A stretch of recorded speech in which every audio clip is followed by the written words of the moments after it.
Hey everyone, it is Tuesday, June 6th, 2017, and it's time to go to work on music. It's been a great day so far. I'm in a really good groove, and I am locked in on the timing, guys. It is so good to report that. And it's been a struggle. I'm still grappling with it, and I'm not just going to take my foot off the gas because I'm getting some good results.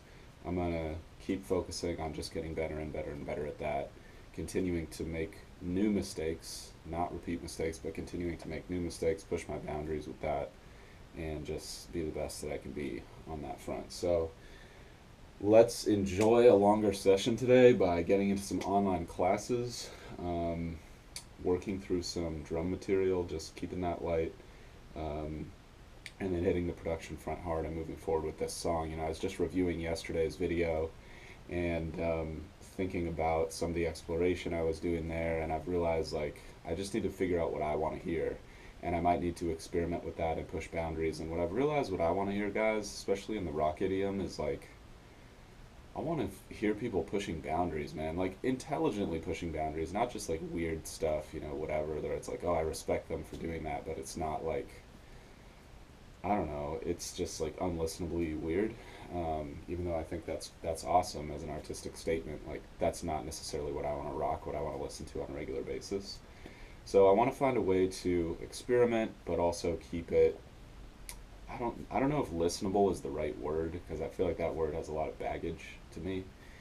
But if we can just think of listenable in like the strictest sense, the dictionary definition of that, I want to hit that line where it's like really listenable, really awesome, really fun, but also like fresh and interesting and different and just pushing boundaries, I guess, appropriately. I don't know. And then there's times to just like say, to heck with it all, like I'm doing whatever I want, but that's kind of the place I'm in right now. I'm just going to let that gestate as the session goes on. But let's just get into it. I'm going to talk you guys through as much as I can as we go. Thanks for tuning in. Let's get it.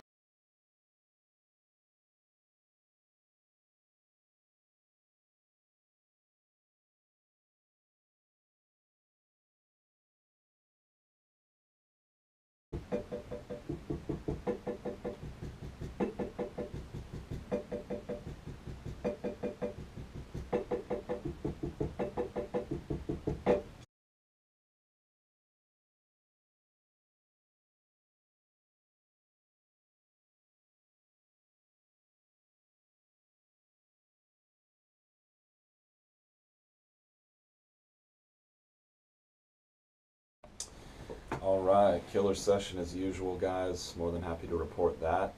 And yeah, I got it on the online class front. Just moved myself a little bit forward with the ear sketch library and the music technology class as usual.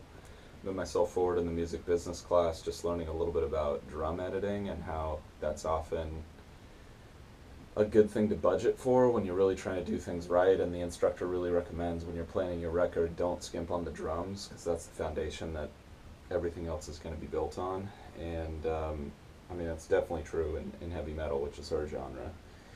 But yeah, it's just interesting for myself over the past year or so to learn about how commercial records really get made and all the editing that takes place, like for vocals, for drums, for rhythm, like it's pretty prevalent. So I've just come to realize when you're listening to a record, like you never really know what you're hearing, and it's usually a pretty big departure when you hear people live, which is which is interesting. It's just a different art form. That's what Brendan O'Brien says, big time producer of those early Stone Temple Pilots records and many other hit records.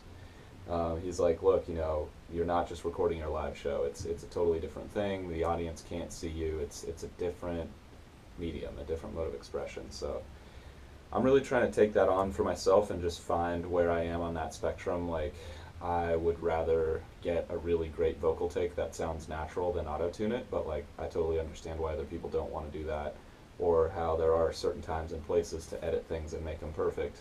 And that's just part of what we're used to hearing. It's part of our culture now, using the computer. So it's just interesting, whether you like it or not. That just is the way it is right now. So always good to know because if you know what other people are doing, then you can choose. I mean, if you're ignorant, you have no idea what's going on, how they're getting things to sound the way they're sounding, then it's hard to make a legitimate choice. So I am very hopeful that I will not end up editing the drums heavily on this track, but we'll see. Um, then I moved into the harmony class, just learning more about the minor key color and what the most important chords in the minor key color are, which is the tonic, and then there's actually two dominant chords in the minor key color, which is the 5 of the key and then the 7 of the key, which is the exact same as the 3 of the relative major key and the 5 of the relative major key. But if that's like getting too crazy or too weird, like it's all good. But Joe Satriani hit me with that a couple years ago at his camp, and I was just like, boom, mind blown. Like, you see how everything fits together. It's all just modes of the major scale, you know, different colorations, different perspectives on the same 12 notes. It's crazy. So that was deep and beautiful. And then I got a quick drum practice in, just working on the basics, singles, doubles, between different limbs, etc. Singles, doubles, triples, and quads, basically, working through those. And then